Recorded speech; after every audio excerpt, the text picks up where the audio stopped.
Glória a Deus. Nós vamos passar o Ministério da Palavra. Eu quero convidar você, por gentileza, a abrir sua Bíblia no livro de Gênesis, no capítulo 8. E nós vamos ler o verso 22. Ele vai ser o nosso ponto de partida e o trilho também da nossa ministração. Gênesis capítulo 8, verso 22. Estamos numa série de mensagens enfatizando vida abundante, e eu quero falar hoje sobre a lei da semeadura e colheita. O texto sagrado diz o seguinte: enquanto durar a terra, não deixará de haver semeadura e colheita, frio e calor, verão e inverno, dia e noite.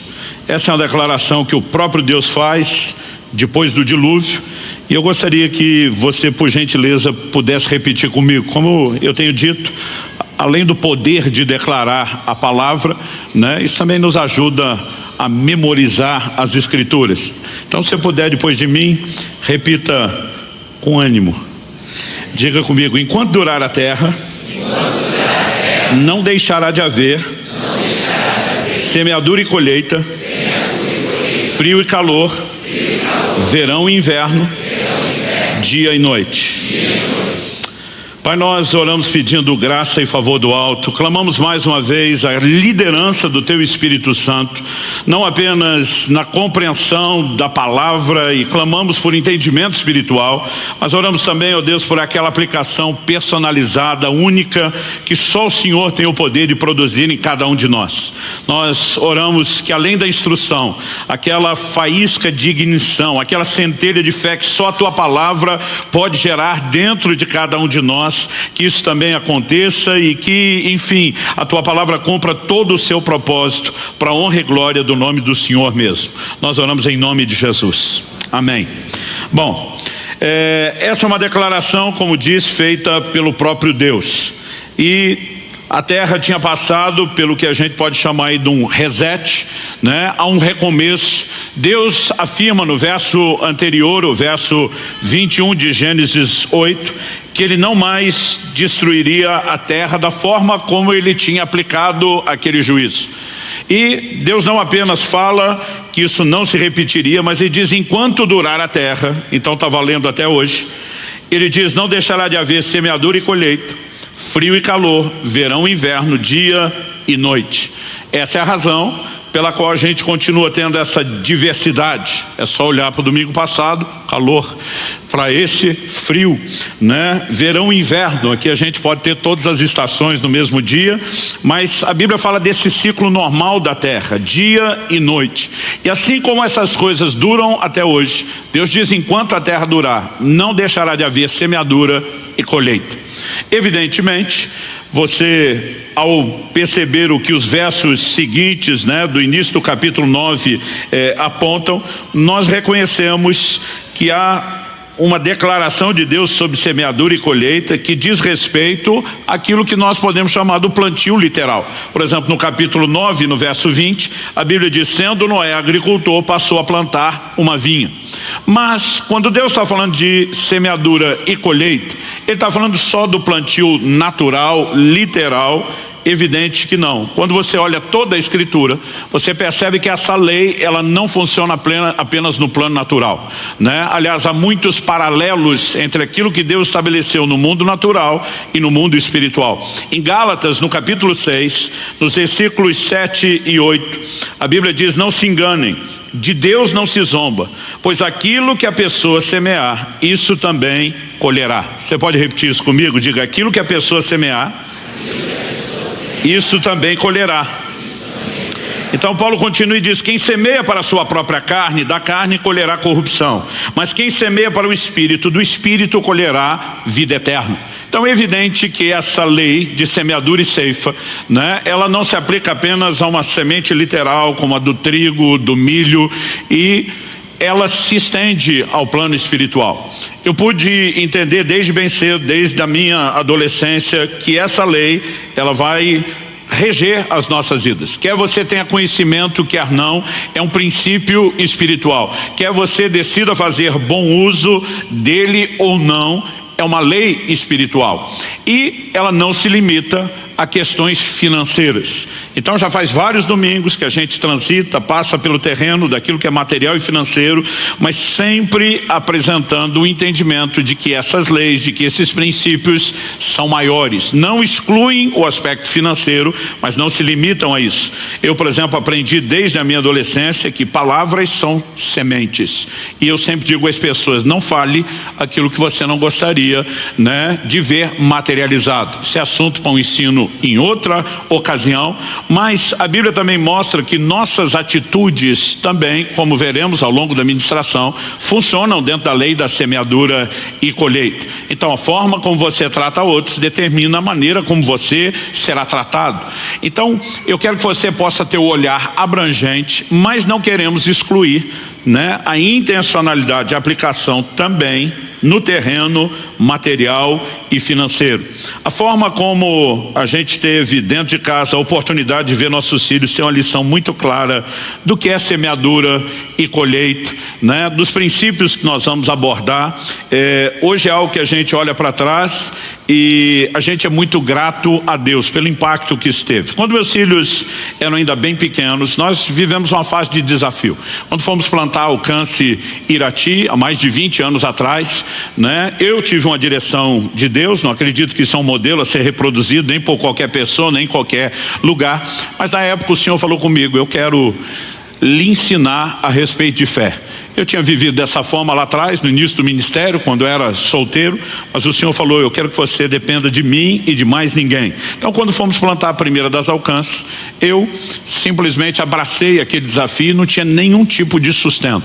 Mas não bastasse isso, levei comigo outras 6 famílias, né, que de alguma forma estávamos todos juntos no projeto e a gente decidiu ter um estilo de vida onde, né, muito parecido com aquilo que você lê no livro de Atos, a gente vivia em comunidade, repartia o que tinha no início.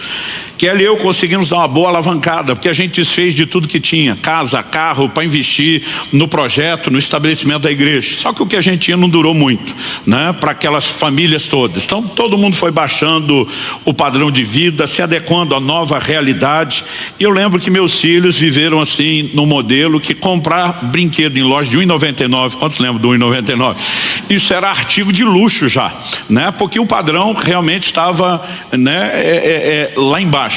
E eu comecei a ensiná-los, eram pequenos, eu queria que eles entendessem sobre dinheiro, desde fidelidade a Deus, com boa administração. Então mesmo não tendo muito recurso, a gente pensou, eles têm que aprender. E nós decidimos que ia guardar todas as moedas que a gente pegasse de troco. Então desde pedágio na época, não tinha cobrança automática, eletrônica, a gente acabava, né, que movimentava muito mais dinheiro do que fazemos hoje com os pagamentos eletrônicos. Então eu lembro que eu abri uma lata, fiz um corte, improvisamos um cofre que eu achei que seria maior do que os cofrinhos que vendiam, né, prontos, que eram pequenos, e falei, olha, nós vamos juntar dinheiro, só que ninguém abre essa lata até o dia que ela estiver cheia. É a lei, é aqui o acordo. Mas quando estiver cheia, nós vamos torrar isso tudo em brinquedo. Então vocês vão lavar a alma, vão sair do nível 1,99 para algo melhor. Pensa na ansiedade das crianças, chacoalhava a lata, media o peso, né? Não podia abrir, mas a gente foi depositando. Eu não sei quantos meses passaram, mas foi dentro do ano, não levou o ano todo. E um dia a lata finalmente encheu, né? Eu lembro que meu filho falou assim, ó, já quase não faz barulho, dizendo, não, encher é quando não couber mais. Então o dia que não cabia assim mais nenhuma, eu falei, nós vamos abrir e agora esse investimento foi feito para vocês. Eu queria que eles entendessem, eu quero economizar, gastar depois. Só que eu fui muito ingênuo. Eu olhando o tamanho daquela lata, eu achei que tinha muito dinheiro. Em vez de abrir e contar primeiro, eu já comecei, quais os planos de vocês? Israel, o que você quer fazer com a sua parte? Ele falou, pai, ele era garoto e o que estava na moda para as crianças da época era aqueles carrinhos da Hot Wheels. Ele falou, vou gastar minha parte e comprar uma pista inteira com os carrinhos da Hot Wheels. Falei, legal. E você, Liz? Aí minha filha disse, papai, eu quero uma coleção, né? Eu brincava que eram as bonecas flexíveis da Poli, né? Eu falei, muito bem, legal. E aí nós abrimos, é aquele mundaréu todo de moeda, gente, porque a maioria eram poucos centavos, né? Aquele mundaréu todo na época dava R$80. Eu não tinha noção do valor dos brinquedos, mas eu pensei, eu acho que não vai dar. 80 na época era muito mais dinheiro do que hoje, mas eu pensei, eu acho que não vai dar. Nessa época a gente já vinha nesse ritmo dos 2 anos e meio que morei em Irati, mas tínhamos acabado de mudar para Curitiba e eu fui com eles na loja. A pista Hot Wheels que meu filho queria, R$160. Só a dele era o dobro do que tinha de moeda. A coleção da Poli que minha filha queria, o mesmo valor. Ou seja, a gente só tinha 1/4 daquilo, né? Eu não tinha condições de alimentar bancar o sonho deles. Eu não tinha condição nenhuma de fazer absolutamente nada. Envergonhado, eu falei, ainda não dá para comprar, nós vamos voltar para casa. Os dois ficaram muito frustrados e eu fui falar com Deus, falei, Deus, a culpa é minha, toda minha, não é sua, mas eu preciso que o Senhor me ajude. Eu fui muito ingênuo, eu não devia ter feito isso com as crianças. Eu estou procurando ensiná-los, mas esse ensino tinha que ter uma conotação boa. Eu falei, se a gente levar 4 vezes o tempo que levou para estocar isso, eles vão ficar muito desanimados. E eu preciso que o Senhor me ajude, porque eu não tenho a menor condição de bancar esses brinquedos. Eu comecei a orar a respeito daquilo. E eu lembro que um dia uma pessoa me procura e falou, olha, senti Deus te dar uma oferta, mas isso é para sua família, não estou dando com nenhuma outra direção. Me deu R$50. Eu ergui a mão para o céu, dei glória a Deus. Eu tinha um compartimento secreto na carteira que era dinheiro para não ver e não gastar com outra coisa. Coloquei ali, falei 130, já dá quase a pista. Eu orando pelo resto, Nos próximos dias não aconteceu nada, mas um dia eu estava com uma outra pessoa e o Espírito Santo falou, pega aqueles R$50 que você escondeu na carteira e oferta na vida dele. Falei, Deus, eu estou tentando juntar o dinheiro dos meus filhos. O Senhor disse, mas esse dinheiro você vai semear na vida dele. Eu pensei, puxa, eu estou sendo egoísta, de repente estou querendo que meus filhos tenham brinquedo de luxo. Na época isso era coisa de luxo para a gente. E de repente o cara não tem o que comer, está precisando pagar conta. O Espírito Santo falou, e diga para ele que não é para ele comer nem pagar conta. É para ele comprar brinquedo para os filhos dele. Aí eu fiquei bravo. Eu falei, o Senhor vai tirar dos meus filhos para dar para os filhos dele? Apenas obedeça. Eu falei, Deus não é justo, apenas obedeça.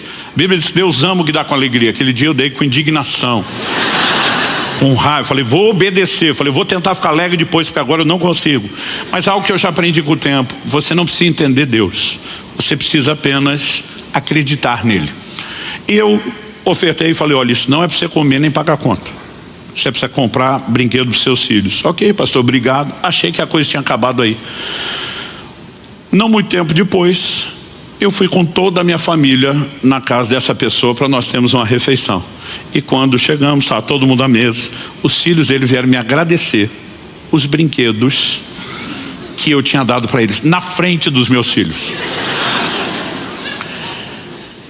E o pior, o menino, eles tinham também um casal assim como eu, o menino diz, olha, peguei a minha parte, comprei tudo em carrinho da Hot Wheels. Eu pensava, não falem em Hot Wheels.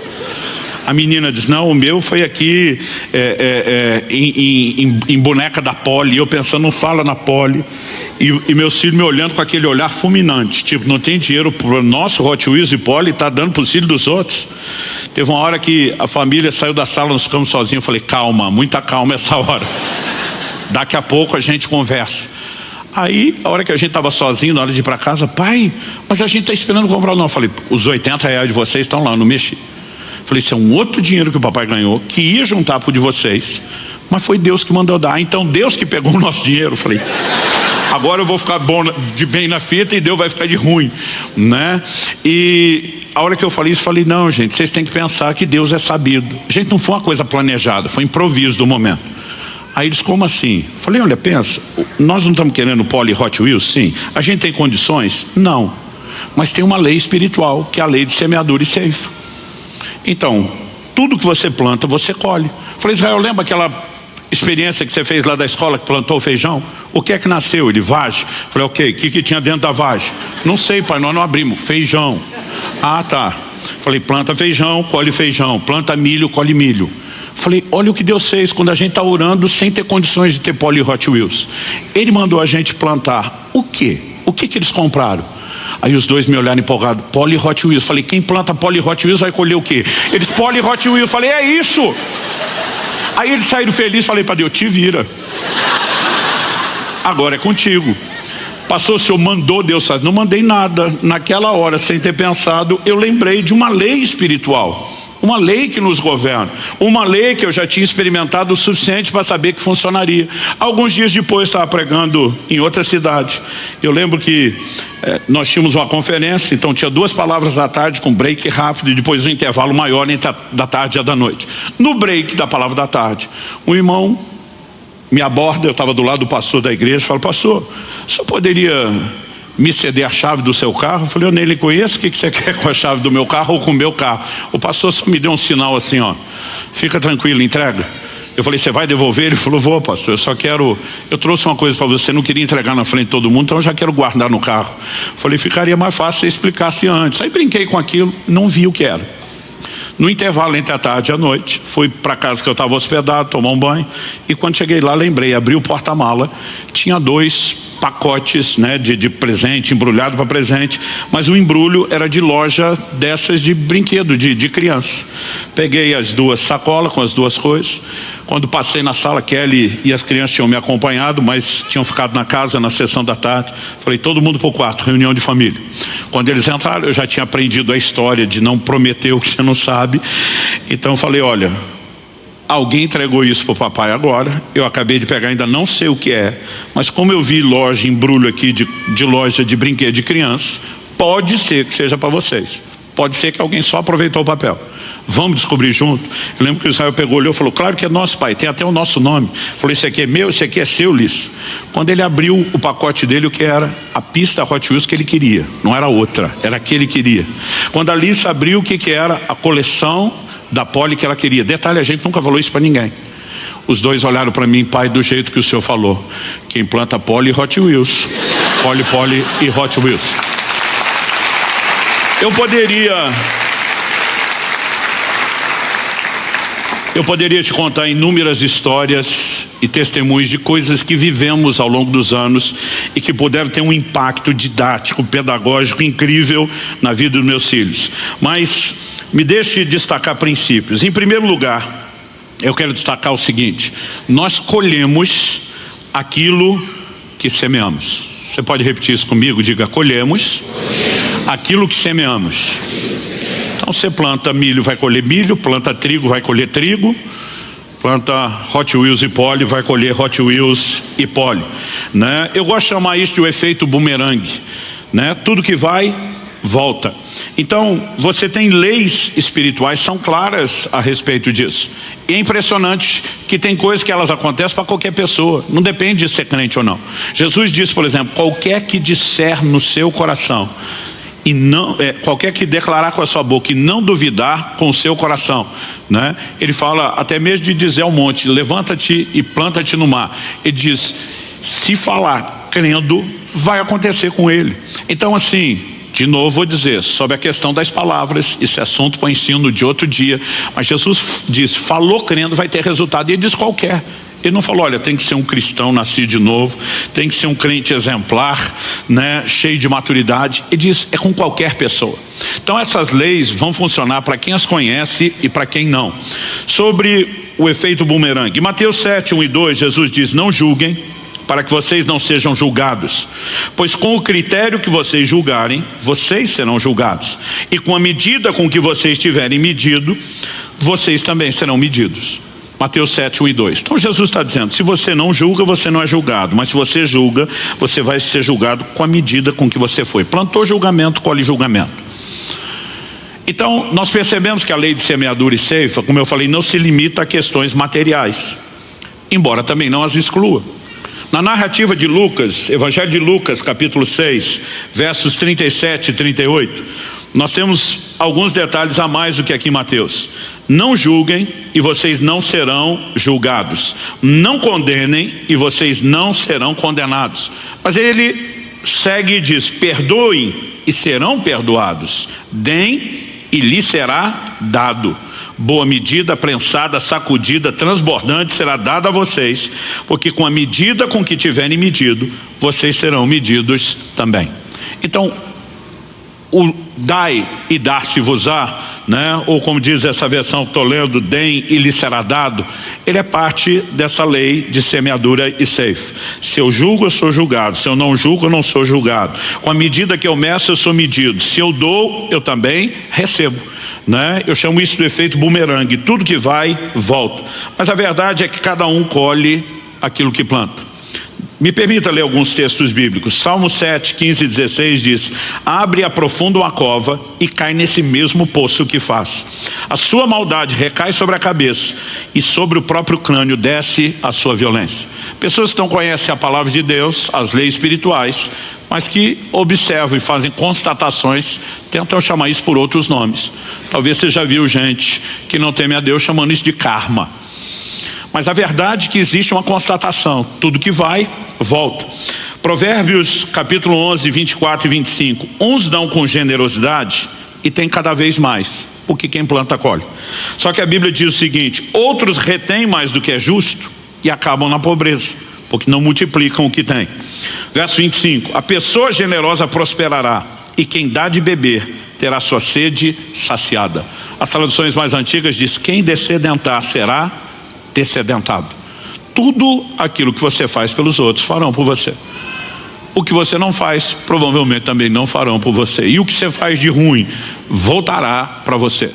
Então eu tenho percebido que ao longo de uma vida inteira esse princípio sempre está lá. No início do Alcance aqui em Curitiba, eu tinha pregado e ensinado um domingo e eu falei: gente, eu nunca fico na estrada sem ser ajudado por ninguém. Pensa num cara que já ficou na estrada. Primeiro porque no início o ministério viajava muito de carro. Eu parei de contar a quilometragem dos carros quando bateu em 1 milhão. Depois eu falei: não vou passar a vida contando isso.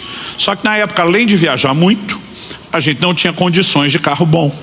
Ou seja, pelas leis da probabilidade, ficava muito na estrada, né? Era um problema, era outro. E antigamente a gente ainda tinha uma frase que só os mais velhos entenderão. A gente dizia: pois é. Aliás, virava até o apelido do carro velho, meu pois é, né? E em todas as circunstâncias eu sempre fui ajudado. E eu comecei a perceber que eu não precisava pedir ajuda. A ajuda chegava, a ajuda se jogava no colo. Por quê? A vida inteira, por estar muito na estrada, toda vez que eu via alguém com problema, eu parava para ajudar. Eu já tive situações de estar à noite com a família, ver um carro encostado, né? Dizer para Kelly: vou para ajudar. Ela diz: olha, o cenário aqui não está dos melhores, dos favoráveis, pode ser perigoso. Eu digo: você tem razão, mas isso não significa que a gente não vai ajudar. Ia para um próximo posto, deixava eles na conveniência e segurança, voltava sozinho e oferecia ajuda. A vida inteira eu plantei ajuda, a vida inteira eu colhi ajuda. E eu tinha comentado isso num culto, e na semana fui fazer uma viagem. Um jovem da igreja me acompanhou. No meio do caminho, estava indo para o Mato Grosso do Sul, uma pane elétrica no norte do Paraná, o carro parou. Ele olhou para mim e falou: agora eu quero ver. Falei: vê o que? Ele falou: a ajuda chegar sem a gente pedir. Eu falei: você vai ver, seu Tomé, né? E a primeira preocupação dele: não tem sinal de celular. Hoje é difícil ter esse sinal na estrada toda, você imagina há 18 anos atrás. E eu falei: não se preocupa com isso não, porque nós não vamos pedir ajuda, a ajuda vai chegar. Eu falei: não, pastor, o senhor não precisa ficar na obrigação de provar nada. Eu falei: não vou te provar nada, você só vai assistir. Ele falou: mas uma vez ou outra, às vezes a gente pode fazer nossa parte. Eu falei: hoje não. Mas ele estava preocupado com aquilo. E ele falou: olha, tem uma caminhonete parou lá embaixo, né? Tinha uma baixada na estrada, a gente tinha pego a subida. Ele falou: tem uma que encostou lá. O cara não desceu, não está fazendo nada, tem lugar nenhum para ir. Ele falou: estou com uma suspeita. Eu falei: qual? Ele falou: ele deve ser da região e sabe que aqui não dá área de celular. Ele parou ali embaixo para resolver alguma coisa. Então se a gente for lá, provavelmente vai dar área. Eu falei: nós não vamos a lugar nenhum. A ajuda vem atrás. Ele falou: pastor, não precisa ser rígido, teimoso com isso. Eu falei: não, eu quero agora que você veja porque funciona.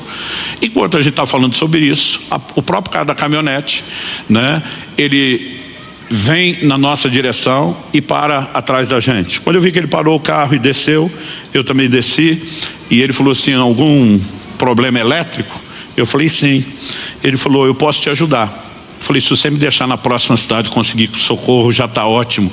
Ele falou: eu posso fazer mais do que isso, eu tenho tudo que você precisa na minha caminhonete, né, para a gente rebocar o carro, e vou fazer isso. E ele falou para mim, quando entrar na próxima cidade, eu vou passar na frente da concessionária da marca do seu carro, não vou parar, né? Ele falou, vou passar na frente de uma grande autoelétrica, não vou parar. Eu vou te levar numa outra autoelétrica mais para dentro da cidade, menorzinha, né? Ele falou, o camarada tem um preço justo, é bem mais honesto, eu não vai ter um prejuízo tão grande como se a gente parasse nas primeiras. Ele falou, e o cara é muito bom, e além disso, muito honesto. É um crente desses de verdade. Quando um não crente chama o crente de verdade, é uma coisa linda. Porque tem muito fake crente, né? Por aí. E aí, esse rapaz ficava olhando para mim e eu falei para ele, eu te disse. Ele falou, é sempre assim? Eu falei, sempre assim. Porque tudo aquilo que você planta, você colhe. Quem dá de beber, quem mata a sede, terá sua sede saciada. Quem está entendendo, diga amém.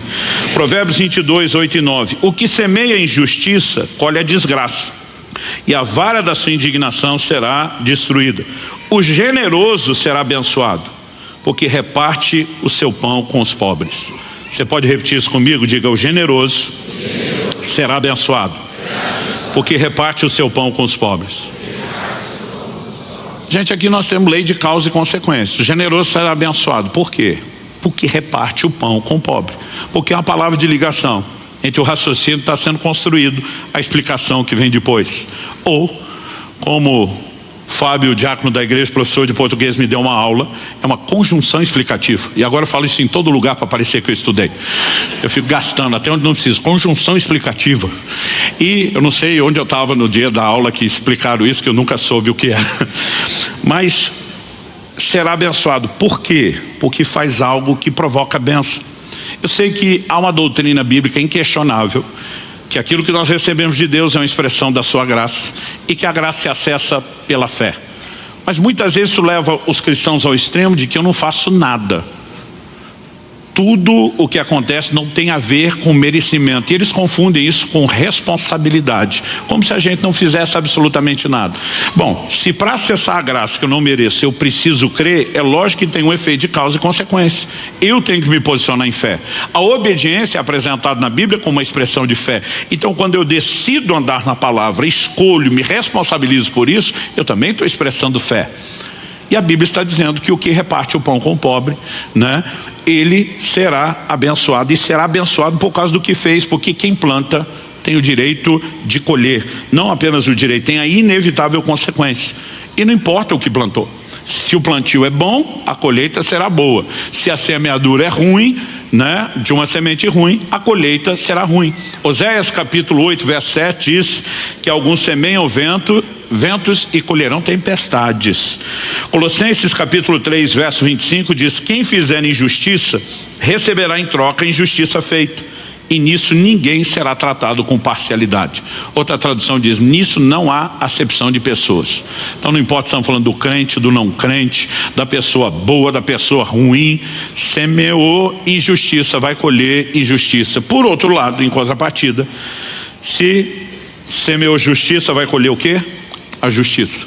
Então nós colhemos aquilo que plantamos. Segundo tópico, colhemos na proporção do que semeamos. Então não apenas o seu plantio, sua semeadura determina qual será a colheita, o tipo de semente determina o que você colhe, mas a proporção da semeadura também determina a proporção, né, da sua colheita. E aí nós precisamos considerar a declaração de Deus em 2 Coríntios capítulo 9, verso 6. Isso afirmo, aquele que semeia pouco também colherá pouco, e o que semeia com fartura também colherá com fartura. Então o tamanho, a dimensão, a proporção da colheita está relacionado à proporção da semeadura. Nós precisamos entender que quando falamos a respeito disso, não apenas o que semeamos determina o que colhemos, mas essa questão do volume também precisa ser colocado nessa equação, também precisa ser entendido. E há dois aspectos que se enquadram dentro desse outro princípio que nós estamos abordando. Não apenas o quanto plantamos, no sentido de quantidade final, mas a recorrência, né? Porque muitas vezes você pode imaginar, semeei muito, mas fiz isso uma vez só. Isso significa que eu teria uma colheita só. mas semeio sempre com frequência, terei sempre colheitas frequentes. Então, esse entendimento bíblico deve gerar em mim e você algumas percepções, né? Acredito que Deus não nos informaria de tudo isso, a não ser com uma finalidade. Que a gente não só entendesse que nossas ações terão resultados, mas que a gente pudesse escolher bem as nossas ações, para através delas, intencionalmente determinar os nossos resultados. Essa é a lógica ao longo da Bíblia. Em Deuteronômio 30, 15, depois no verso 19, Deus vai dizer a mesma coisa: eu ponho diante de vocês a vida e a morte, a bênção e a maldição. E diz: escolhe vida. E diz: se vocês me obedecerem, vida e maldição.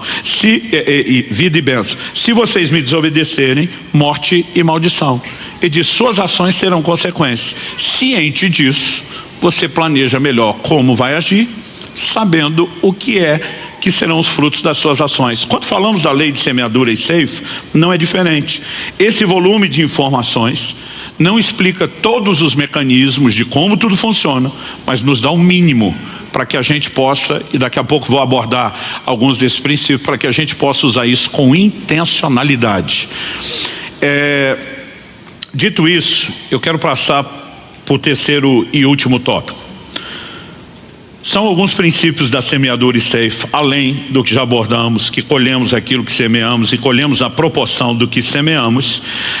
Algumas questões que eu e você precisamos considerar. A primeira delas, dentro desses elementos agora já mais genéricos que eu quero destacar, é que há um tempo até a colheita. E a gente precisa entender isso. Gálatas 6:9 diz: e não nos cansemos de fazer o bem, porque no tempo certo faremos a colheita, se não desanimarmos. Se você vai lá, falar na semeadura e colheita literal, planta um grão hoje, né, do que quer que seja, amanhã você está colhendo isso? Não. Existe um tempo para a colheita. E a Bíblia está dizendo que mesmo quando fazemos o bem, a gente vai colher no tempo certo. Mas o texto diz: se não desanimarmos. Tem muita gente que interrompe o processo de semeadura, que desiste da colheita, né? E a Bíblia está mostrando que eu e você não podemos animar. Eclesiastes capítulo 11, verso 1 e 2 diz: lance o seu pão sobre as águas, porque depois de muitos dias você o achará. ênfase, depois de muitos dias, não de uma vez. De vez em quando alguém fala: pastor, o que é lançar o pão na água? Né? Eu pego, em vez de comer, eu jogo na água. Eu falo: olha, não é literal, né? Alguns acreditam que quando você olha para a nação de Israel, você vê que eles incorporaram muito do comportamento dos egípcios, onde eles viveram por mais de 400 anos, né? A prática de embalsamar os seus mortos era uma delas. Mas, por exemplo, muitos falam a respeito do delta, né, lá do Nilo, aquela região bem frutífera do Egito, que uma das formas que eles tinham de semear o trigo não era apenas arando a terra e saindo plantar. Há comentaristas que dizem que muitas vezes eles jogavam, né, a semente, o grão de trigo na água, porque o próprio rio levaria, e à medida que elas iam encostando nas margens, que era um solo bem fértil, aquilo simplesmente ia brotando e frutificando. Não tem como dizer com toda certeza se esse é o significado, mas isso é uma das possíveis explicações que para mim faz muito sentido, né? Você está lançando a sua semente e você sabe que em algum momento isso não está perdido, não foi jogado fora, vai dar resultado. Mas o texto continua e diz assim: reparta com 7 e até mesmo com 8, porque você não sabe que mal sobrevirá à terra. Então vamos pensar junto. Quando falamos sobre gestão material e financeira, há uma sabedoria bíblica na administração. Essa sabedoria significa que a gente deve sempre ter uma mentalidade de provisionamento. Qual foi a revelação que Deus, por meio de José, deu a Faraó? Aproveite o tempo da abundância, das vacas gordas, guarde recursos para o tempo da escassez, das vacas magras, né? Infelizmente tem gente que passa uma vida inteira gastando o que ganha, mesmo na época das vacas gordas, gasta tudo, e não trabalha com provisionamento. Quando chega um momento de dificuldade, ele está em desespero. E o curioso é que as pessoas sempre falam assim: surgiu o imprevisto. Eu falo: olha, o imprevisto tem esse nome porque você não podia prever o que ia acontecer. Mas uma coisa é previsível: haverão imprevistos. Então, mesmo que você não preveja quais são, você pode prever que eles vão acontecer. E para isso a gente se organiza, a gente trabalha com provisionamento, com reserva. Então, é sábio administrar sua vida com essa perspectiva. Mas Deus está dizendo, você não sabe o que vai acontecer no futuro. E é bom você se precaver quanto ao futuro. E uma das formas não é só o dinheiro que você guarda consigo. Tudo aquilo que você repartiu com o maior número de pessoas é um plantio, é uma semeadura. E lá na frente, quando surgirem necessidades, você tem um crédito de colheita. Então, pastor, com qual provisionamento eu trabalho? Eu digo os dois. Eu aprendi com o tempo que eu posso guardar o recurso de forma literal e eu posso investir no meu futuro semeando na vida de pessoas, porque a colheita é inevitável. Mas é importante que a gente saiba também que há um tempo. Os resultados não vêm de imediato. Quando meus filhos eram pequenos e começaram a ver esses resultados, eu dizia, olha, tem coisa que você planta, ela nasce rápido. Tem árvores, por exemplo, que elas demoram muito para crescer e desenvolver. E eu dizia muitas vezes para eles, tem coisas que vocês estão participando da semeadura e vão colher. Eu dizia, mas tem coisas que os filhos de vocês, meus netos, vão colher. Então, ao longo de uma vida, nós vamos sempre estar olhando para esses princípios e entender, existe um tempo. Esse tempo não tem uma única matemática que explica. Não é apenas porque não há resultado imediato. Tem créditos que Deus guarda, né, de acordo com o seu conhecimento prévio de todas as coisas, que Deus guarda para a hora certa. A Bíblia fala que Mardoqueu, ou Mordecai, dependendo da versão da Bíblia que você usa, o tio de Esther, ele tomou conhecimento de uma conspiração para tirar a vida do rei. E ele simplesmente, para não ser cúmplice, porque quando você sabe de algo errado e não denuncia, você é cúmplice, ele vai lá, expõe a conspiração foi desbaratada, a vida do rei foi salva. Alguém fez alguma coisa para agradecer esse homem? Não. Essa é a hora que alguns crentes ficam meio amargurados. Eu fiz algo, ninguém nem disse obrigado, algo que eu e você, quando entendemos as leis do reino de Deus, precisamos saber, não importa se alguém vai te agradecer. Tem um Deus vendo todas as coisas. E toda semeadura tem colheita. Quando você olha para Amã, se torna o inimigo pessoal de Mardoqueu, com a intenção de destruí-lo. Quando ele decide fazer isso, já tinha construído até a forca para enforcar o homem. Na noite anterior, o rei perde o sono. E alguns eventos não são aleatórios, tem o dedo do nosso Deus soberano. Esse cara não consegue dormir, não tem televisão, não tem internet, né? E ele decide um entretenimento maravilhoso. Pede para alguém ler as crônicas do reino, né? Eu fico imaginando que diversão para a madrugada. E esse camarada pega justamente o relato de como Mardoqueu desbaratou a conspiração. O rei pergunta, o que é que foi feito para recompensar esse cara? O cara que está lendo diz nada. Como nada? Não, se fosse feito estaria registrado. Não tem nada registrado, não fizemos. O rei olha e diz, não pode ficar assim. Quando é que vem o crédito do plantio? Na hora da necessidade. Eu tenho visto coisas que eu fiz para ajudar outros. E muitas vezes a gente vai tomar escolhas e decisões, e teve momentos onde eu senti uma direção de Deus, de fazer investimentos na vida de pessoas.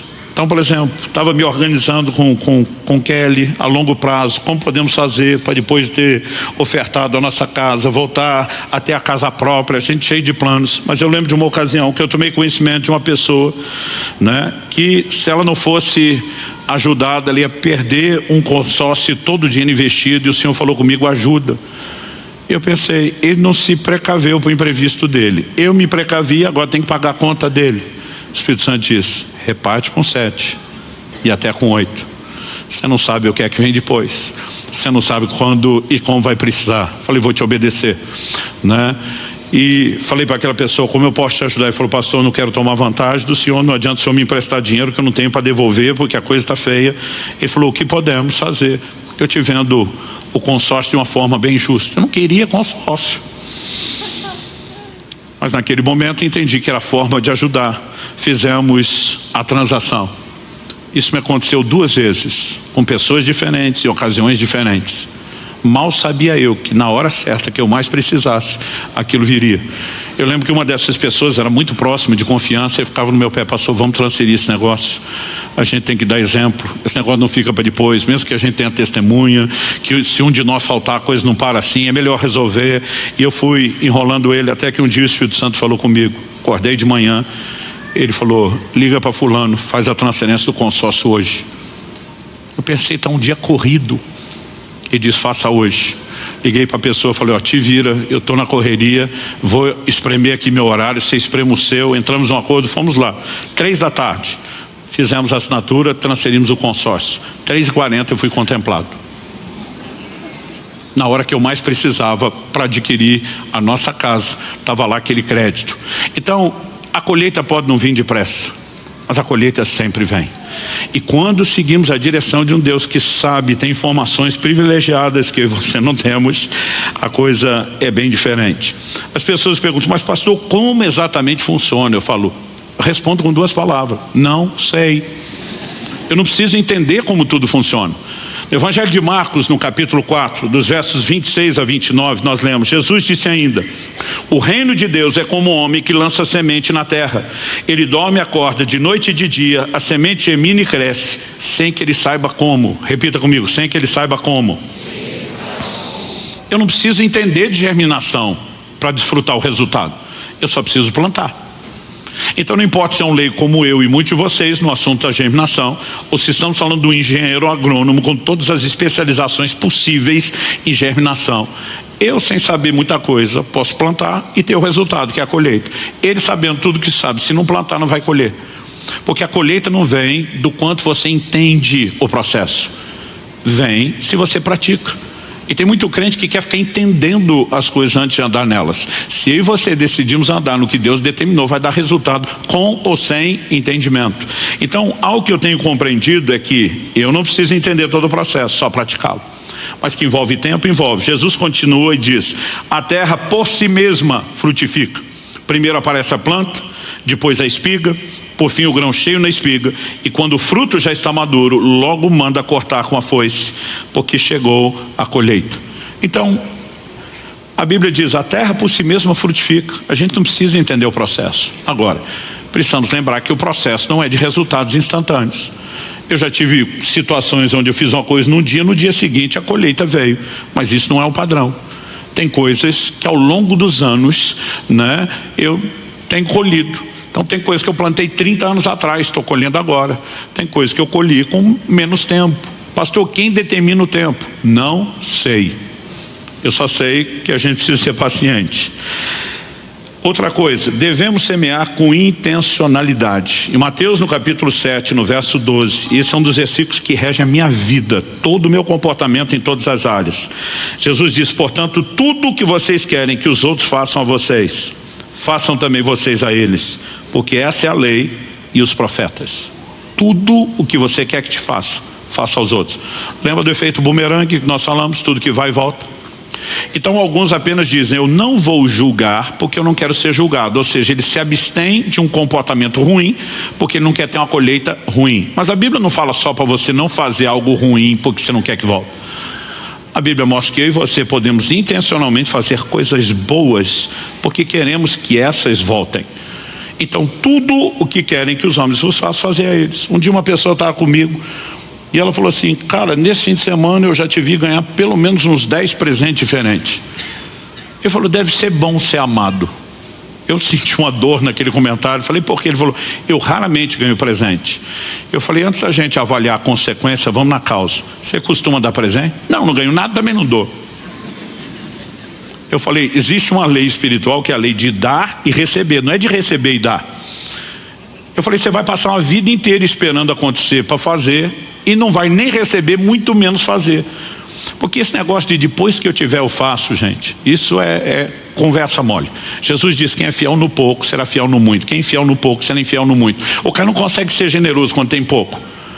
Vai deixar de ser avarento a hora que tiver muito e tiver gostando daquilo que pegou na mão? Fala sério, né? Então assim, nós precisamos entender essas verdades. Eu olhei para ele e falei, olha, se você permanecer perto de mim, tempo suficiente, você vai ver que a maioria dessas coisas que eu ganhei não vão para aqui, vão ser redistribuídas, vão ser canalizadas. Agora, quanto mais se semeia, mais se colhe, e é impossível não experimentar essa lei, mas nós podemos experimentá-la com intencionalidade. Eu lembro quando meus filhos ainda eram pequenos, eu fiz uma mobilização de alguns irmãos da igreja, que eram mais próximos, que eu tinha liberdade para falar isso, e falei, olha, estou sentindo Deus me incomodar em relação a algo. Eu creio que nós temos que investir numa boa educação para os filhos de um missionário que está lá no campo, na linha de frente, e que não teria recurso para isso, e se tivesse, nunca botaria dinheiro nisso, por causa das outras necessidades que tem lá, e seria a última coisa no orçamento dele, se é que entraria. Mas Deus está me incomodando, e aí nós podemos fazer e bancar o que ele não faria. Então nós não vamos dar o dinheiro, nós vamos dar o estudo dos filhos. E um desses irmãos falou, pastor, acho seu coração lindo, conta comigo, estou dentro. Ele falou, mas só me preocupa com uma coisa. Eu falei, qual? Ele falou, o senhor não tinha que estar juntando dinheiro para o estudo dos seus filhos? Ele disse, o senhor não vai confiar nesse sistema educacional falido. O senhor tem a visão para ele, sabe do plano e o propósito. Eu falei, não, eu estou me organizando de uma maneira que vai ficar progressiva em fazer minhas reservas aqui. Mas eu falei, quando eu faço algo pelos filhos dos outros, estou fazendo pelos meus. Porque tudo que você planta, você colhe. O cara falou, eu acho bonito, mas eu acho que o senhor está espiritualizando, né? Eu falei, daqui a um tempo você vai ver. Eu lembro quando, e a pessoa está sentada aqui hoje enquanto eu falo, mas a gente nunca entrega nomes. Quando Israel completou 14 anos de idade, só iria para a faculdade aos 18. Ele ganhou uma bolsa completa da faculdade nos Estados Unidos. Aí essa pessoa falou, estou lembrando daquilo que você falou. Eu falei, você está lembrando agora, eu nunca esqueci. Eu só não sabia exatamente quando e como viria, mas essas sementes, elas sempre dão resultados. E a gente tem essas informações para que a gente possa usar isso com intencionalidade.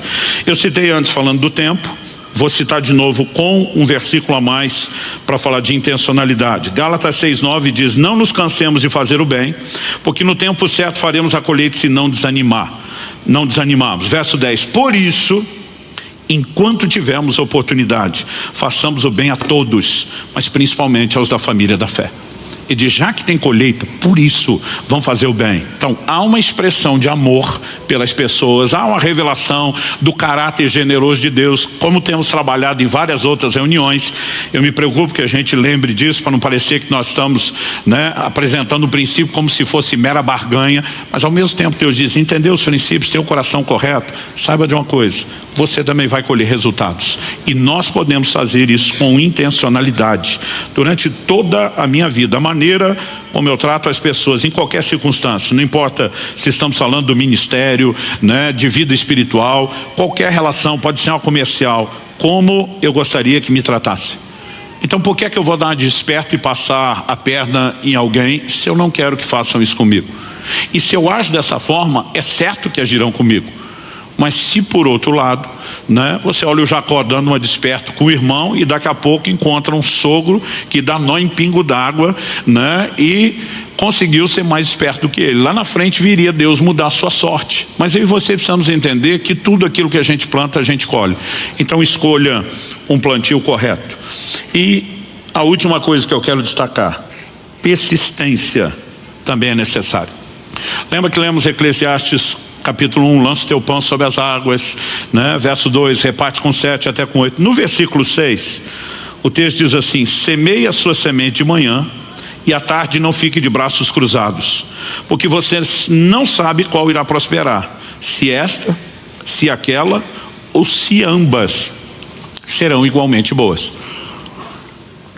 Às vezes alguém me pergunta, pastor, o que o senhor acha que foi a semente que determinou essa colheita? Eu falei, não sei, foi tanta semente. A Bíblia diz para semear de manhã, depois da tarde de novo, não fica de braço cruzado, não perca a oportunidade, e você não sabe qual vai dar resultado, ou se as duas. Então, eu não consigo determinar se a colheita veio da semente da manhã, se veio da tarde, se é a combinação das duas, mas uma coisa que é certa, o resultado vem. Então, a gente pode, além de ter intencionalidade, entender, Isso envolve recorrência, persistência, é um estilo de vida.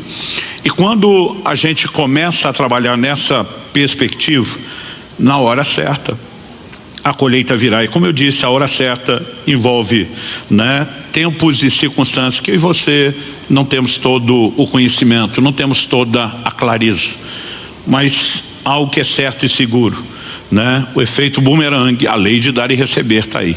Tudo o que nós fazemos pelas pessoas acaba voltando. Então, como eu falei antes, vou repetir isso, não se limita ao aspecto material e financeiro, desde aquilo que falamos, desde o nosso comportamento, a maneira como tratamos os outros, mas também todo o comportamento e o trato nessa perspectiva material. Quando a Bíblia diz que o generoso será abençoado porque se compadece do pobre, quando diz reparta com 7, até mesmo com 8, a gente precisa entender que no plano de Deus, ainda que você não seja egoísta e saia do centro, não existe como não colher resultados, porque nós servimos a um Deus que é justo, Ele não é injusto. Então o que você faz, o que você planta, você colhe. É só uma questão de tempo. Quando você escolheu o que plantar, você determinou qual a colheita. Quando você escolheu quanto plantar, você determinou a dimensão da colheita. E no processo, é importante você lembre a necessidade de paciência, a necessidade de persistência, E independente de entender ou não entender o processo, que a gente sempre tem essa percepção de que deve haver intencionalidade. Você recebe essa palavra?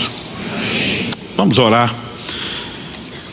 Assentado mesmo, eu gostaria que você pudesse ter um tempo e falar com Deus. Pai, nós te agradecemos pelas leis imutáveis do teu reino, estabelecidas pelo Senhor, e muitas delas, ainda que não plenamente, podemos reconhecer e que nos têm sido reveladas por meio da sua palavra, que é fiel, que é verdadeira, que não falha, que não pode mentir.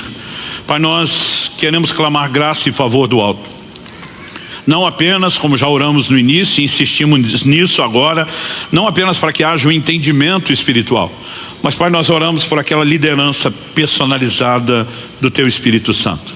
Que o Senhor nos conduza a andar com a clareza de entendimento, com a clareza de percepção dessas verdades, e que no dia a dia o Teu Espírito não apenas nos lembre, mas nos guie no sentido da aplicação.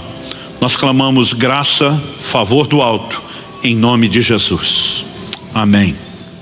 Nós vamos passar para o Ministério da Palavra. Eu quero convidar você a abrir por gentileza a sua Bíblia no livro de Gálatas, no capítulo 1, e nós vamos ler os versículos 3 e 4. Gálatas capítulo 1, versos 3 e 4. Esse texto vai ser o nosso ponto de partida. E o texto sagrado diz assim: que a graça e a paz estejam com vocês da parte de Deus nosso Pai e do Senhor Jesus Cristo, o qual entregou a si mesmo pelos nossos pecados, para nos livrar desse mundo perverso, segundo a vontade de nosso Deus e Pai. Meu Deus, nós oramos e pedimos que haja não apenas orientação divina, mas a condução do alto, a aplicação do Teu Espírito. Te pedimos, ó Deus, que mais do que um protocolo de reunião e de culto, possamos de fato não só meditar, ponderar no que a Tua palavra diz, mas abertos, receptivos a ela, sermos orientados, educados, corrigidos, estimulados pela Tua palavra, que ela cumpra o Teu propósito no íntimo de cada um de nós. Nós oramos em nome de Jesus. Amém. Bom, o apóstolo Paulo, logo nessa introdução, nas palavras iniciais de saudação, ele não apenas deseja a graça e a paz da parte de Deus o Pai e de Jesus, mas quando menciona Jesus, ele diz o qual entregou a si mesmo pelos nossos pecados. Nós sabemos que o sacrifício de Cristo, a entrega que Ele faz de si mesmo, tem um motivo: resolver, o problema do pecado. Mas o texto nos mostra que Ele não parou na questão dos pecados. O texto continua e diz assim: para nos livrar desse mundo perverso, segundo a vontade de nosso Deus e Pai. A expressão aqui traduzida livrar na Nova Almeida Atualizada, ela aparece na Almeida Atualizada como desarraigar, né? O que significa arrancar desde as raízes, mas a palavra em si significa arrancar e tirar, né? Ela também era usada para falar de libertar, de livrar alguém. Então a tradução livrar, ela também cabe muito bem, mas essa ideia de desarraigar, que significa tirar desde as raízes, me chama a atenção. Porque o plano e o propósito de Deus, além de lidar com a questão do pecado, é nos levar a um lugar onde nossas raízes não estejam nesse mundo. Em Isaías, no capítulo 53, que é uma profecia messiânica, um texto que fala a respeito de Jesus, né, diz que ele foi subindo como raiz de uma terra seca. E eu acho, né, muito interessante a aplicação dessa terminologia, raiz de uma terra seca. Qual o propósito e a função da raiz para a planta? Extrair da terra os nutrientes necessários. Mas quando falamos de uma terra seca, né, ela não tem muito a oferecer. E quando a Bíblia fala de Jesus numa raiz, como uma raiz em terra seca, significa que os seus recursos não vinham de baixo, né? Suas verdadeiras raízes estavam em Deus. E essa é a forma e a maneira como eu e você devemos viver. Quando o apóstolo Paulo diz, posso todas as coisas naquele que me fortalece, ele está falando basicamente disso. Quando ele diz posso todas as coisas, não está falando de posso no sentido de poder de realização. Ele está falando de eu aguento, eu suporto. Porque você olha os versículos anteriores, ele diz, eu aprendi a viver contente em toda e qualquer situação, tanto na escassez como na abundância. Por quê, Paulo? Como que você consegue? Porque minhas raízes não estão nesse mundo, não estão nas circunstâncias que eu enfrento, minhas raízes estão naquele que me fortalece. E ele que me fortalece é que me dá esse poder e capacidade. Então, quando eu olho para esse elemento específico, algo que realmente gera preocupação no meu coração, preocupação no sentido pastoral, de poder oferecer orientação prática, é que a gente entenda que Jesus não veio tratar somente com a questão do pecado, mas aquilo que a gente pode falar, os seus derivados, seus correlacionados, o que envolve um ambiente pecaminoso, que a Bíblia chama de mundo. Quando a Bíblia fala do mundo, não está falando de um lugar geográfico, está falando de um sistema, né? Está falando de um sistema que tem suas estruturas, seus valores. E em João, no capítulo 17, na oração sacerdotal, orando não só pelos seus discípulos diretos, imediatos da época, mas também por cada um de nós, nós vemos Jesus dizendo o seguinte, eu lhes tenho dado a tua palavra e o mundo os odiou, porque eles não são do mundo.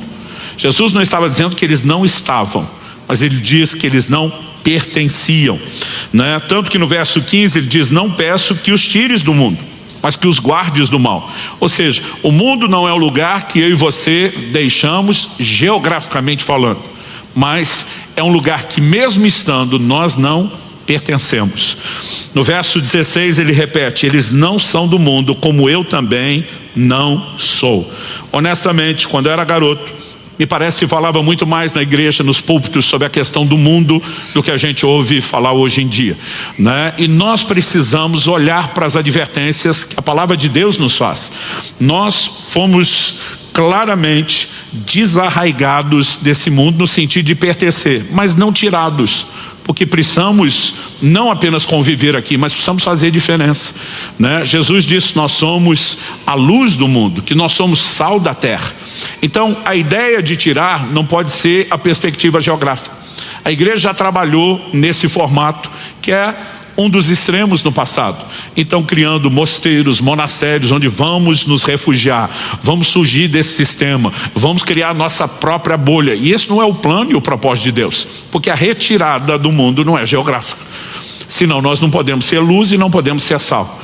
No entanto, muita gente, em nome de não podemos sair porque temos que influenciar, trocam o seu lugar de influência, né, de influenciadores por influenciados, e começa a se moldar a um sistema no qual eu e você não podemos de forma alguma nos ajustar. Em Romanos, no capítulo 12, a Bíblia diz que eu e você precisamos ser transformados pela renovação da nossa mente. Interessante que essa declaração, né, ela é feita logo depois de dizer: não vivam conforme os padrões desse mundo. Outra tradução diz: não vos conformeis. Se conformar não é apenas aceitar, né? É tomar forma, é tomar o molde. Então nós nem podemos nos ajustar a esse sistema e nem podemos abandonar o lugar geográfico. Nós precisamos estar sem ser do mundo, exercer influência sem ser influenciado. Isso vai requerer de nós a capacidade de um certo equilíbrio, né? De um lado nós temos crentes que parece que vive só com a cabeça no céu e totalmente sem os pés na terra. De outro lado nós temos os crentes que estão com os pés no chão, mas parece que não tem a cabeça nos céus. Eu acredito que o equilíbrio é a gente conseguir ter as duas coisas. E o tema da minha mensagem hoje é um tanto inusual, né? O tema da minha mensagem hoje é cabeça no céu e pés no chão. Eu quero que a gente possa conseguir equilibrar essas verdades. No Evangelho de João, no capítulo 15, no versículo 9, aliás, João está entre os que mais toca nesse assunto do mundo, né? Nós percebemos algumas declarações feitas por Jesus, e ele vai fazer a seguinte declaração, em 1 João 5:19, a Bíblia diz que o mundo jaz no maligno. Existe, né, uma estrutura toda, um sistema, valores, regras, tudo aquilo que conduz esse sistema, que a Bíblia diz jaz no maligno. Ele é chamado de o príncipe desse mundo, ele controla esse mundo. Por outro lado, nós temos declarações, né, na palavra de Deus, nas próprias escrituras, que nos dão também o contraponto. Na oração sacerdotal de Jesus, eu sei alguns dos versículos de João 17, mas em João 17:9, Jesus diz: é por eles que eu peço, não peço pelo mundo, mas por aqueles que me deste, porque são teus. Evidentemente, Jesus está fazendo uma distinção entre os que lhe foram confiados e os que estão no mundo e ainda não experimentaram esse resgate e a intervenção. De novo, né? A ideia não é meramente um lugar ou um ambiente, mas estar ou não dentro de uma estrutura que tem o seu próprio governo, que tem suas leis, que tem os seus valores. Ao olhar para as declarações da palavra de Deus, a gente percebe, né, que é inevitável conviver com realidades do mundo. O que a gente não pode, né, é permitir que a realidade do mundo invada o nosso ambiente, os nossos valores. Então, por exemplo, alguém fez uma distinção: para que o barco tenha a sua funcionalidade, ele precisa estar na água. Mas se a água estiver dentro do barco, o barco vai ser comprometido, né? Então o barco está na água, está tudo bem, mas quando você começa a ter água dentro do barco, né, ele perdeu completamente o seu propósito e ele vai sucumbir. Quando nós falamos dos cristãos, os cristãos precisam estar no mundo, mas o mundo não pode estar na gente. Dá para entender a diferença? Então eu quero, em primeiro lugar, abordar um pouco, né, o elemento de ensino bíblico sobre a questão do mundo. O apóstolo Paulo, ele faz uma declaração e um chamado aos cristãos que a gente precisa levar em conta. Escrevendo aos Coríntios, né, ele diz no capítulo 5 de 1 Coríntios, verso 9: na outra carta já escrevi a vocês que não se associassem com os impuros. No verso seguinte, o 10, ele diz: refiro-me com isso não propriamente aos impuros deste mundo, aos avarentos, ladrões ou idólatras, pois nesse caso vocês teriam de sair do mundo. Verso 11: mas agora escrevo a vocês que não se associem com alguém que, dizendo-se irmão, for devasso, avarento, idólatra, maldizente, bêbado ou ladrão, nem mesmo comam com alguém assim. Basicamente o que ele está dizendo: é impossível a gente não ter contato com pecadores. Ele diz: nós estamos no mundo e vamos lidar com gente que é governada por esses padrões. É por isso que nós temos que ser luz e sal para eles. Mas gente que alega ter saído de lá, está no nosso meio, mas o mundo veio com eles. Paulo diz: abra o seu olho, preste atenção, porque isso é problema.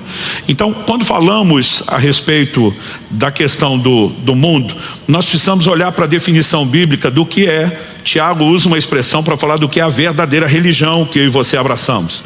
Em Tiago, no capítulo 1, no verso 26 e 27, vou ler primeiro o 26. Ele diz: se alguém supõe ser religioso, mas não refreia a sua língua, está enganando a si mesmo, sua religião é vã. Ele está falando de gente que supõe ser religioso, mas tem uma religião vã, não é funcional, não está levando ele para o lugar que deveria. Verso seguinte, o 27. A religião pura e sem mácula para com nosso Deus e Pai é essa: visitar os órfãos e as viúvas nas suas aflições e guardar-se incontaminado do mundo.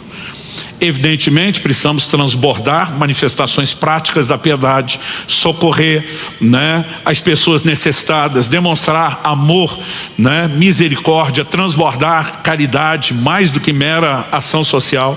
Mas a Bíblia diz que tão importante quanto, e tão verdadeira religião quanto, guardar-se incontaminado do mundo, porque esse sistema contamina. É possível que a gente permaneça sem sair dele, mas a gente não pode se deixar ser alterado, maculado ou contaminado por ele. Por quê? Em Tiago, no capítulo 4 e no verso 4, a Bíblia nos mostra que a relação com Deus é incompatível com a do mundo e vice-versa. Tiago diz gente infiel. Essa palavra traduzida de gente infiel, em outras traduções só infiéis, mas na maioria das versões você lê a tradução ipsis literis, adúlteros. Porque a palavra utilizada no original grego é moixos, é aquele que é infiel no relacionamento conjugal. Ele diz: vocês não sabem que a amizade do mundo é inimizade contra Deus? Aquele, pois, que quiser ser amigo do mundo se torna inimigo de Deus. Ou vocês pensam que é em vão que a Escritura diz: é com ciúme que por nós anseia o Espírito que Ele fez habitar em nós? Então, quando a Bíblia fala desse ciúme do Espírito Santo, eu e você precisamos entender que o ciúme normalmente está relacionado ao quê? A relação entre o homem e a mulher. E a Bíblia apresenta essa alegoria de Cristo como noivo, a igreja como a noiva. O Espírito Santo é o responsável por garantir que a igreja tenha olhos somente para Jesus e para o noivo. Mas quando o mundo é introduzido na história, ele está colocando uma figura que nós podemos considerar de a ponta, a terceira ponta de um triângulo amoroso. Ou seja, a igreja ou o cristão que tirou os olhos de Jesus e começou a flertar com o mundo está gerando ciúmes no Espírito Santo, porque são incompatíveis. Ou você vai estar amigo de Deus, inimigo do mundo, ou amigo do mundo, inimigo de Deus. Não tem conversa. Quando a gente repassa essa questão da doutrina, isso precisa nos fazer reavaliar algumas coisas. O apóstolo João diz em 1 de João, no capítulo 2, e nos versos 15 a 17: não amem o mundo, nem as coisas que há no mundo. Se alguém amar o mundo, o amor do Pai não está nele. Porque tudo que há no mundo, os desejos da carne, os desejos dos olhos, a soberba da vida, não procede do Pai, mas procede do mundo. Ora, o mundo passa, bem como seus desejos, mas aquele que faz a vontade de Deus permanece para sempre. Quando a palavra de Deus está falando sobre amor, ela está falando sobre vínculo. De forma alguma, a gente está falando que você não vai ter uma vida prática, passando por esse mundo, convivendo, lidando com questões relacionadas ao mundo, porque a própria oração de Jesus foi: não os tires daqui. Então eu e você vamos viver, vamos conviver, vamos interagir.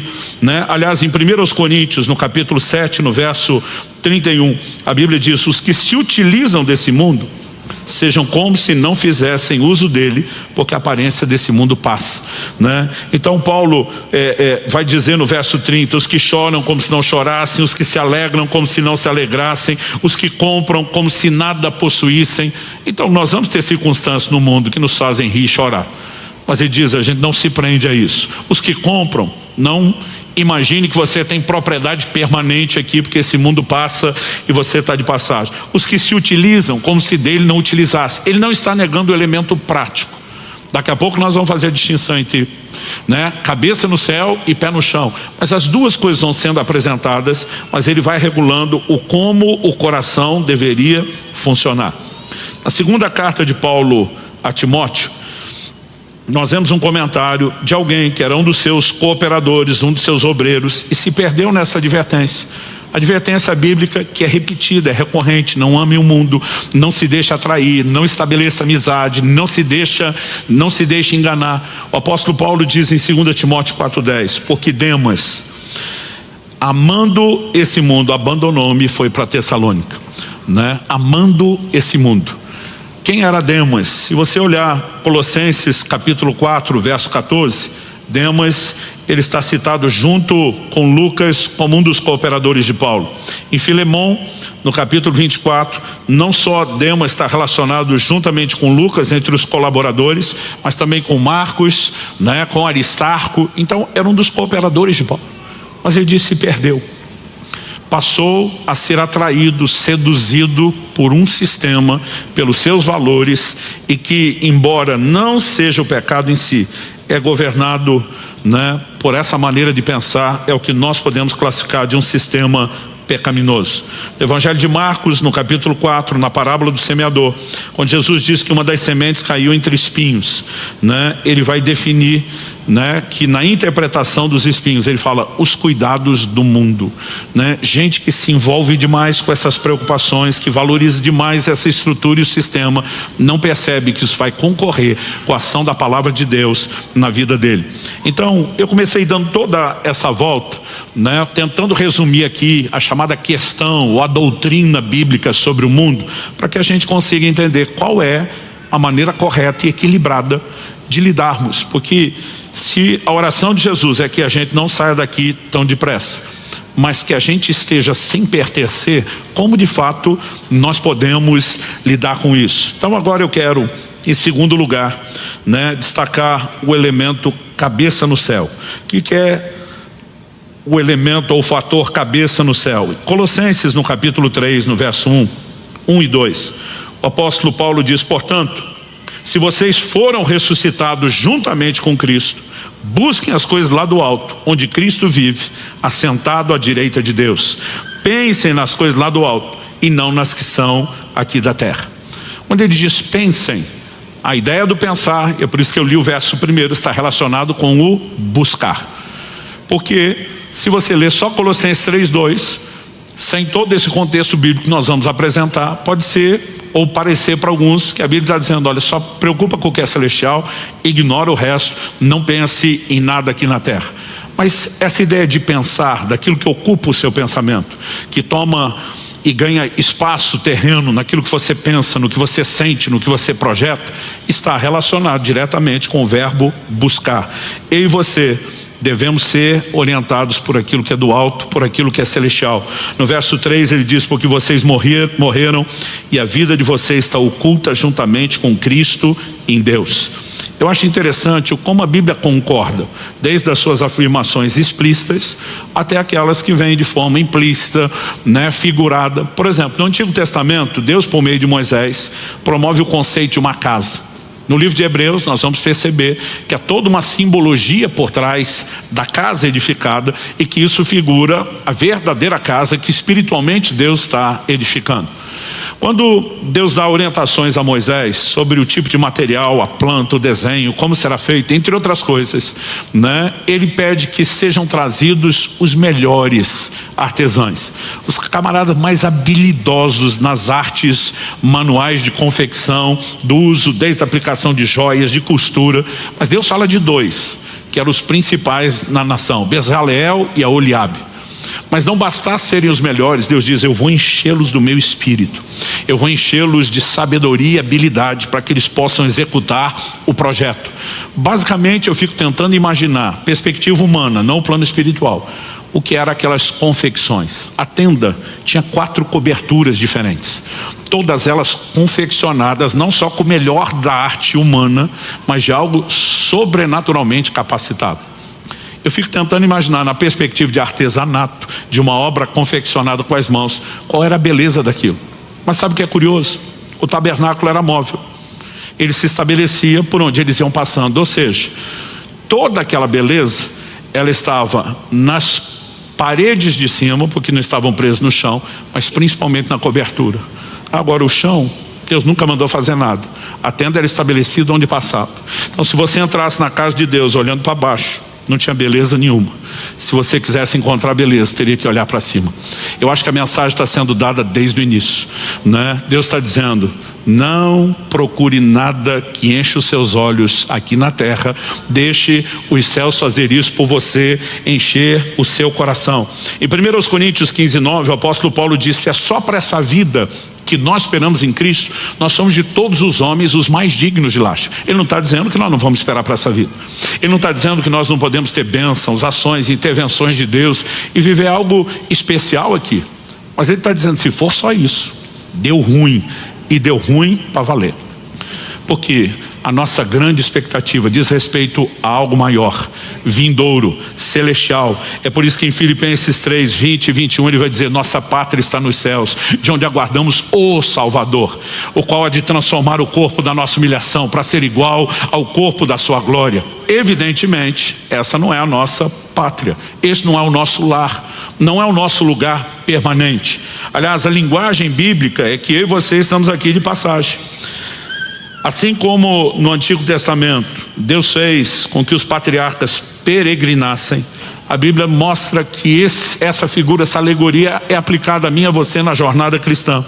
1 de Pedro 2,11, amados, peço a vocês, como a peregrinos e forasteiros que são, que se abstenham das paixões carnais que fazem guerra contra a alma, tendo conduta exemplar no meio dos gentios, para que quando eles os acusarem de malfeitores, observando as boas obras que vocês praticam, glorifiquem a Deus no dia da visitação.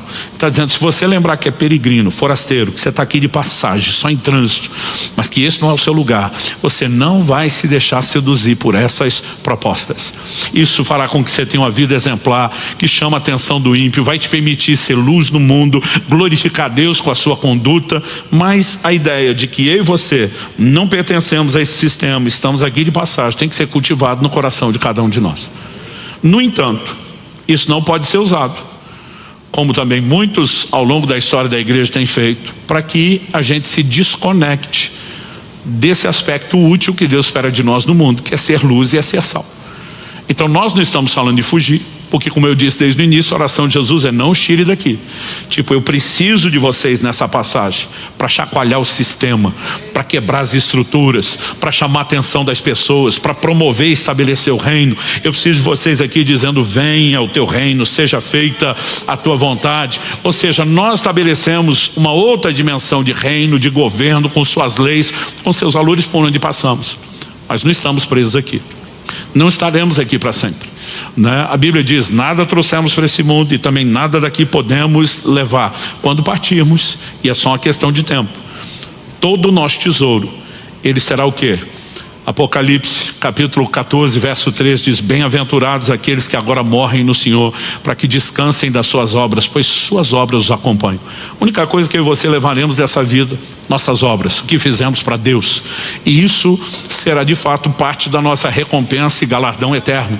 Então é lógico que é inteligente aproveitar o tempo de passagem nessa terra, ser frutífero, ser bênção, tocar a vida de pessoas, cumprir o plano e o propósito de Deus. Nós não estamos falando de cristãos que reduzem o cristianismo a um simplismo absurdo e entram num padrão de mediocridade e não querem fazer diferença. Mas mesmo fazendo diferença, eu vejo muitos estão pregando, não, nós estamos aqui para fazer diferença, e isso virou uma desculpa para mais se misturar do que fazer diferença.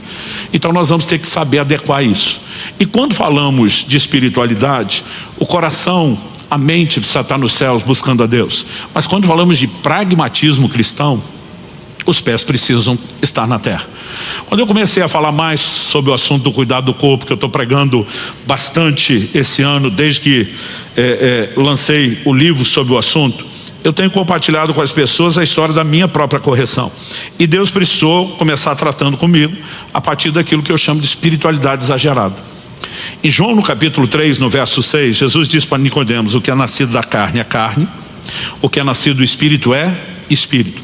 Ele não diz que você é um ou outro. Ele mostrou que você é tanto um quanto o outro.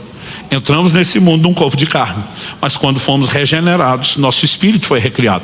Toda a relação com Deus se dá no plano espiritual. Em João 4:24, Jesus diz, Deus é espírito, importa que os seus adoradores o adorem em espírito. Agora, o que é espiritualização exagerada? Não estou dizendo que a gente não deva reconhecer que somos seres espirituais, nem tampouco que a relação com Deus é no plano espiritual. Mas é quando, em nome dessa realidade, que é apenas uma parte, não ela toda, a gente abraça ela em detrimento das realidades naturais. Aí nós temos um problema. Isso é espiritualização exagerada. Quando tentado pelo diabo no deserto, Jesus responde, citando Deuteronômio 8, lá em Mateus 4,4, nem só de pão viverá o homem, mas de toda a palavra que sai da boca de Deus. De novo, Jesus está dizendo, você não é só corpo, matéria a ser alimentada, você também é um ser espiritual. E esse seu ser espiritual precisa de alimento para a subsistência, como o natural precisa, e o alimento espiritual é a palavra de Deus. Mas, se você inverter a frase de Jesus, ela continua igualmente verdadeira. Nem só da palavra de Deus viverá um homem, mas também de pão. Porque o mesmo Jesus que fez a outra afirmação, fez em qual contexto? Depois de 40 dias de jejum, a Bíblia diz que ele está com fome. E fome ali eu sempre destaco, é a fome literal. Acabaram-se as reservas de gordura, o corpo vai entrar no modo de inanição, consumo de tecido próprio. E, naturalmente falando, já que Jesus está vivendo como homem, se não comer não sobrevive. Ou seja, nós não podemos negar a parte espiritual e não podemos, em nome do espiritual, negar o aspecto prático, porque nós convivemos com esses dois mundos, com essas duas dimensões. Na própria continuidade da tentação, Jesus cita a Bíblia, o diabo diz, bom, quer falar de Bíblia? Vamos falar de Bíblia. E cita outra porção da Bíblia. Está lá registrado no Salmo 91. E a citação está ipsis literis, igual está escrito lá. O diabo diz para Jesus, por que é que você não pula do pináculo do templo? Que está escrito, aos seus anjos dará ordem a teu respeito, para que te guardem todos os seus caminhos, de maneira que você não tropece com seu pé em pedra. Você não vai ver Jesus dizer, está escrito nada disso, porque estava. Qual a resposta de Jesus? Também está escrito. Isso nos mostra algo que a gente andou ensinando recentemente, que a Bíblia é que explica a própria Bíblia. Então Jesus está dizendo, alto lá, Satanás. Você pode ter citado uma porção de Bíblia, mas a aplicação dela não condiz com o resto. Jesus disse, também está escrito, não tentarás o Senhor teu Deus. E aqui o que é que Jesus está combatendo? Uma espiritualidade ou espiritualização exagerada. Tem promessa de proteção de Deus na nossa vida por meio do ministério de assistência dos anjos? Tem. Mas Jesus está dizendo, você não vai tentar Deus. Ou seja, não é porque Deus ofereceu proteção que você não vai se proteger e deliberadamente pular do pináculo do templo, de cima de um prédio da ponte ou viaduto. Tanto que em Deuteronômio 22:8 Deus diz, se você construir uma casa com terraço, andar superior, construa também um parapeito. Porque se alguém cair de lá, Deus diz, você é o culpado do sangue. Mas Deus, o Senhor não guarda o seu povo quando eles estão na casa deles. Imagina Deus dizendo, não quer dizer que vocês não têm que se guardar. Porque a gente precisa entender, né, que cabe as duas coisas. Salmo 127:1, se o Senhor não guardar a cidade, em vão vigia a sentinela. A Bíblia não está dizendo que porque Deus guarda a gente não põe sentinela. A Bíblia está dizendo, não é porque nós botamos sentinela que nós vamos deixar de confiar no que Deus faz. Porque não precisa ser um ou outro, pode ser tanto um quanto o outro. Então, há uma chance de você que veio para cá e não só deixou o carro na rua, até no estacionamento tem agido no piloto automático. Qual é o piloto automático? O brasileiro que lida com isso, não importa se o carro está com seguro, né, em dia, se ele é desapegado, sempre que a gente estaciona e sai, a maioria de nós faz a oração, guarda, Senhor. Só que eu brinco que o amém da oração é o apito do alarme. Você trancou o carro. Está errado de trancar? Não. Está errado de orar? Também não. Errado é achar que se faz um não pode fazer outro, que cabe tanto um quanto o outro. Há um cristianismo que ele é tanto espiritual quanto prático. Quem está entendendo? 1 Timóteo 5:23, o apóstolo dá um conselho para o seu discípulo. E Romanos 15:4 diz que tudo que foi escrito para nosso ensino foi escrito esse conselho. Ele diz, não beba somente água. Beba também um pouco de vinho, por causa das suas frequentes enfermidades no estômago. Paulo tem um ministério de curas e milagres como poucos. Nesse momento da epístola, ele não está oferecendo oração. Não significa que ele não possa ter orado antes ou depois, mas a solução prática oferecida não foi oração. Não no registro da epístola. Paulo ensina sobre fé e oração como poucos. A solução prática oferecida na epístola não é, ora a respeito disso, Timóteo. E não duvido que ele também possa ter, em algum momento, pessoalmente orientado Timóteo a orar. Mas a orientação era, se você equilibrar com inteligência sua alimentação, introduzir certos elementos terapêuticos que o próprio Criador já botou no alimento, problema resolvido. Ou seja, não precisa espiritualizar. Tem questões que elas são simplesmente fáceis de resolver. E quando eu comecei a falar um pouco mais desse assunto, eu passei a citar algo que eu ouvia muito do meu pai. Meu pai várias vezes cobrava eu e meus irmãos que a gente não exagerasse na espiritualização. E ele estava João 11:39, quando Jesus vai ressuscitar Lázaro, e ele dá a ordem, tirai a pedra. Meu pai dizia, o que só Deus pode fazer, tipo ressuscitar morto. Eu lembro que ele falava, não é nenhum morto qualquer, porque não é que acabou de morrer. A Bíblia diz que estava 4 dias enterrado, em decomposição, cheirando mal.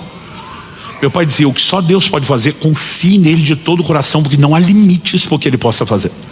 Mas meu pai dizia, por que é que você acha que Jesus mandou os outros tirar a pedra? Porque aquilo que a gente pode fazer, ele não faz questão de fazer no nosso lugar. Então, ele diz, a hora que eu ressuscitar o Lázaro, ele tem que sair. Então tira vocês a pedra, tipo, faz a parte de vocês, eu faço a minha. E meu pai dizia, o que só ele pode fazer, confia nele de todo o coração. O que você, além de poder fazer, ele já jogou a responsabilidade para você, não jogue de volta para ele. Pés no chão. Aí eu fico olhando para alguns crentes, não vou fazer seguro no carro porque eu confio em Deus. Eu confio em Deus, eu só não confio nos outros motoristas. Há elementos que vão simplificar a sua vida e eu acho que a gente não precisa olhar para eles como contraditórios. Outro dia alguém falou para mim, eu falei, olha, seria bom que você estivesse organizando a sua vida, principalmente, estava começo da jornada, a pessoa já planejando ter filhos, falei, principalmente se organizar para ter um bom plano de saúde antes do parto. Ele falou, não, eu estava lendo na Bíblia, né, que Asa não foi atendido por Deus porque procurou os médicos. Falei, não é isso que a Bíblia diz. A Bíblia diz que ele não recorreu ao Senhor porque confiou nos médicos. O elemento é confiança. Eu falei, Paulo se refere a Lucas, e esse texto está lá, se você estiver tomando nota, Colossenses 4,14, né? Ele se refere a Lucas como um médico amado. Podia chamar de amigo amado, de discípulo amado, de cooperador ou obreiro amado. Mas quando ele chama médico, ele está fazendo questão de dizer, tenho na minha equipe de cooperadores um médico, alguém que me ajuda com questões práticas ligadas à saúde. Então não existe algo na Bíblia que diz que porque nós cremos que Deus traz cura e saúde, que a gente não possa fazer tudo aquilo que naturalmente está ao nosso dispor. O problema é confiar. Paulo também escreve a Timóteo e diz, diga aos ricos desse mundo que não confiem na instabilidade das riquezas. Ele não está dizendo que não pode ter recurso. Falei, aliás, se você aplicar a mesma lógica, não pode ir no médico, então você não podia ter dinheiro, nenhum. Você tinha que desfazer de tudo. O problema não é ter, é confiar nisso a ponto de dizer para Deus, não preciso de você. Falei, não importa o quanto a gente tem. Botou a sentinela. Nós vamos continuar confiando em Deus, porque a sentinela pode falhar, né? Nós temos recursos, eles estão aqui hoje, amanhã pode não estar mais. O que nós não podemos substituir é o elemento confiança. Mas a Bíblia não está dizendo que eu e você não podemos ter essa questão prática, pragmática. Quem está entendendo? Então assim, a gente precisa conseguir não abandonar a espiritualidade nem o pragmatismo, porque eles não precisam ser divergentes, excludentes, né? Nós podemos nos relacionar bem com eles. E quando a gente fala a respeito dessas coisas, parece que o crente ou ele vai viver num extremo, só o natural sem sobrenatural, ou ele quer viver só do sobrenatural sem natural. Mas a Bíblia mostra que você está relacionado diretamente com esses dois mundos e ambientes. Quando meus filhos ainda eram pequenos, eu estou orando por eles, né? Orando pelo destino deles, para discernir o que Deus quer, o que Deus tem. E o Espírito Santo falou ao meu coração e disse, se organize desde já, para que seus filhos possam viver o que eu tenho planejado para eles. E o Senhor falou comigo, não acho que todo mundo tem que fazer isso, mas o direcionamento quanto orava pelos meus foi, quando os dois chegarem aos 18 anos, mande eles passar uma temporada estudando nos Estados Unidos, se preparando para o ministério, aperfeiçoando a língua global, tendo uma experiência de amadurecimento fora de casa. E o Senhor me disse, comece a organizar. O Israel estava em torno de 7 anos, a lista de 4. Cada um só iria quando fizesse os 18. Eu lembro que na época eu comecei a fazer um fundo, com muito sacrifício. O que eu conseguia guardar para os dois por mês, mas sim, sacrifício, era R$80. Aí eu ficava fazendo as contas, mesmo juro sobre juro, com tantos anos. Eu falei, não vai dar. Mas de repente minha cabeça diz, eu não preciso confiar só em mim. Mas ao mesmo tempo que eu estou obedecendo a Deus, dizendo eu vou até onde dá, eu estou mostrando o quão prática é a minha fé e que eu vou confiar nele para que faça o resto. E quando chegou a hora de cada um deles ir, evidentemente o fundo que eu tinha não era suficiente, mas eu tinha obedecido a Deus, eu tinha confiado, eu tinha feito a minha parte e eu vi Deus fazer a parte dele. Essas coisas não precisam ser excludentes, quem está entendendo?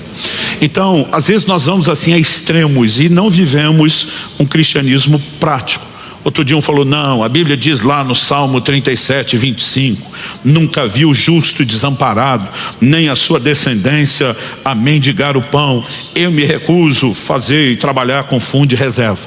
Eu falei, interessante, que para sustentar o seu povo, Deus usa José no Egito para mandar o faraó fazer o fundo de reserva. Deus os traria, os conectaria de forma sobrenatural, mas para que eles recebessem o que Deus sobrenaturalmente direcionou, alguém teve que fazer um fundo prático de reserva. Então, o que às vezes a gente não para pensar é que o mesmo texto que diz fui moço, agora sou velho, que é o Salmo 37, 25, porém jamais vi o justo desamparado, nem a sua descendência mendigar o pão, ele diz no verso seguinte, é sempre compassivo e empresta. Quem que é? O justo. E a sua descendência será uma bênção. Por que que os filhos do justo não vão ficar desamparados? Porque ele semeia na vida do necessitado, ele está plantando e a sua descendência vai colhendo aquilo que ele plantou. Não é jogar para Deus fazer sozinho. Nós confiamos nele, que tudo aquilo que ele falou, seus princípios serão validados, os resultados vão se manifestar, mas isso não significa que a gente não tenha um elemento prático a fazer. Agora, se você tem um fundo de reserva, ótimo, você só não precisa botar confiança nele a ponto de excluir Deus. Então eu creio que é possível, gente, que a gente consiga, adaptar essas coisas. O apóstolo Paulo fala em 2 Timóteo, no capítulo 2, no verso 4, que o soldado em serviço não se embaraça com o negócio dessa vida. O que é se embaraçar? É se prender. Daí a igreja começou a tirar a ideia que se é soldado, se foi chamado para o ministério, não pode ter negócio dessa vida. Não é o que a Bíblia está dizendo. Se você vai levar em consideração o que a Bíblia diz lá no livro de Atos, no capítulo 18, de 1 a 5, você vai descobrir que quando Paulo chega em Corinto, ele se dedica durante uma temporada ao seu ofício como fabricante de tendas. Está construindo, fabricando as tendas, vendendo, negociando. Paulo fala várias vezes, minhas mãos proveram o meu sustento. Mas a Bíblia diz que quando Timóteo e o resto da equipe chega, Paulo se dedicou integralmente à pregação da palavra. Porque agora tem a equipe que ajuda a dar manutenção no negócio, que está botando pão na mesa. E Paulo diz, agora gerenciando isso, eu posso me dedicar integralmente. Mas a igreja começou a desenvolver mentalidades como, ou é uma coisa ou é outra. Deixa eu dizer uma coisa, seu trabalho é tão santo quanto o meu ministério de tempo integral. Eu esperava um amém. Você é um embaixador de Deus aonde você está, O seu cuidado com a casa na família é tão espiritual quanto o seu culto e adoração a Deus na igreja, A maneira como você se dedica ao seu trabalho deveria ter a mesma dedicação que quando você vai ofertar a Deus. Porque a Bíblia diz, tudo quanto fizerdes, façam de todo o coração como para o Senhor e não para os homens. E se você olhar o contexto, ele está dizendo que o servo tem que servir não o seu Senhor, mas fazer como para Jesus. Você consegue imaginar se o nosso nível de produtividade, dedicação, excelência no trabalho fosse de todo dia entrar e dizer, tudo isso que eu vou fazer aqui é para Jesus? A gente seria os melhores em tudo que nós fazemos, gente. Agora, qual o problema? É que você vê hoje em dia empresários cristãos dizendo que não quer mais contratar, empresários cristãos dizendo que não quer mais contratar empregado cristão, porque abusam. O irmãozinho está me dando ordem porque nós somos irmãos. Não, aqui dentro sou seu patrão, você é meu empregado, E tem gente que assim, em vez dele ser o que mais se dedica, é o que mais folga. E de repente nós temos algo que se torna contraproducente ao bom testemunho do evangelho e ao que Deus planejou de nós. Então a gente precisa parar de separar demais o que é espiritual, sacro de um lado, o que é secular do outro, e entender que há um equilíbrio e dá para manter a cabeça lá no céu, mas o pé aqui no chão. Essas coisas não precisam ser contraditórias. Quando falamos da vinda de Jesus, eu sempre digo para todo mundo, eu preciso viver pronto no estado de prontidão, como se ele fosse voltar a qualquer momento. Mas eu preciso trabalhar como se ele não viesse em nossa geração. Porque alguns começaram a dizer, Jesus está voltando. Gente, quando eu era adolescente, então vamos voltar lá para a década de 80, a igreja falava, pregava, ensinava e cantava sobre a vinda de Jesus muito mais do que hoje. E o assunto veio com tanta força que eu lembro que eu e outros amigos adolescentes, a gente dizia assim, ir para a faculdade para quê? Jesus está voltando. Trabalhar para quê? Jesus está voltando. A única coisa que a gente não negociava era quando a gente dizia, Maranata, vem Senhor Jesus, mas a gente dizia, só espera a gente casar. Como se fosse possível você ter condições de casar sem estudar e trabalhar. Como é que vai sustentar a família depois? Mas de alguma forma eu olho e falo, poxa, tem que dar um desconto. Eram os adolescentes, com todo respeito aos presentes, cabeça de vento, quem não está maduro, preparado. Agora, o que eu não entendo é o camarada que já é adulto, amadureceu e continua com a mesma cabeça. E Jesus está voltando e não faz nada, né? O apóstolo Paulo, que foi o cara que pregou a vinda de Jesus, que dizia: nossa pátria está nos céus, de onde aguardamos o Salvador, diz: eu trabalhei mais do que todos os apóstolos. Então, eu vivo no estado de prontidão, ele volta a qualquer momento. Mas eu trabalho como se eu tivesse todo o tempo do mundo, dizendo: eu tenho que fazer o máximo antes que ele venha. Agora, para alguns, se você está falando da vinda de Jesus, é porque não quer trabalhar. E se está trabalhando, é porque Jesus não vai voltar. Essas coisas não podem ser excludentes. A gente precisa conseguir combiná-las, né? Trazer harmonia nisso tudo. E eu vejo nos cristãos em geral uma inclinação aos extremos. Ou alguns se tornam muito mundanos, ou exageradamente espiritualizados. E a gente vai ter que encontrar esse equilíbrio, né, entre a mentalidade celestial focada naquilo que é do céu e o pragmatismo cristão com os pés no chão, onde a gente esteja no mundo, mas não seja do mundo, onde a gente influencie, mas não é influenciado, e onde a vontade de Deus na oferta do plano de sacrifício de Jesus se cumpra, né? Que é qual? Que não apenas ele trate com a questão dos pecados, mas nos livre desse sistema, né? Nós precisamos viver uma vida guardando-nos incontaminados de um sistema pecaminoso. Os crentes estão literais demais. Hoje em dia, boa parte das discussões que as pessoas fazem, que isso aqui é pecado ou não é pecado. Paulo diz: tudo me é lícito, mas nem tudo convém. Tem coisa que não é pecado, gente, mas não convém, porque pode ser mal vista, pode ser mal entendida. Há outros desdobramentos, há uma macrovisão maior. E quanto mais sintonizados nós estamos com o plano e o propósito de Deus, né? Acredito que de uma forma mais sábia, diferenciada, nós passamos a viver. E eu quero te encorajar a isso em nome de Jesus. Você recebe essa palavra? Em nome de Jesus. Eu gostaria de orar com você. Pai, nós colocamos diante do Senhor as nossas vidas e pedimos mais uma vez, não só entendimento e compreensão espiritual, mas a sabedoria do alto, a aplicação prática e personalizada do Teu Espírito, para que ajustes que são necessários possam ser feitos na nossa vida.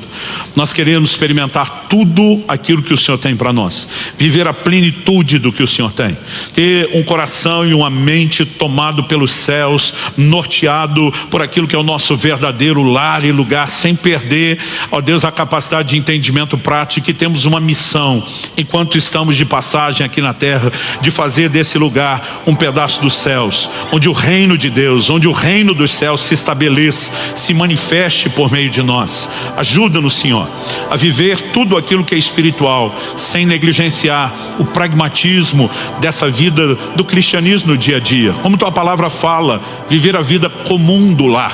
Nós queremos, ó Deus, poder unificar essas coisas com devido equilíbrio, somando todas essas orientações práticas também a toda exortação de cuidado.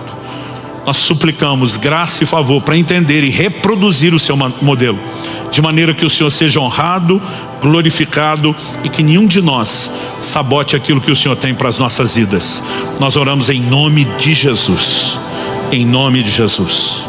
Amém.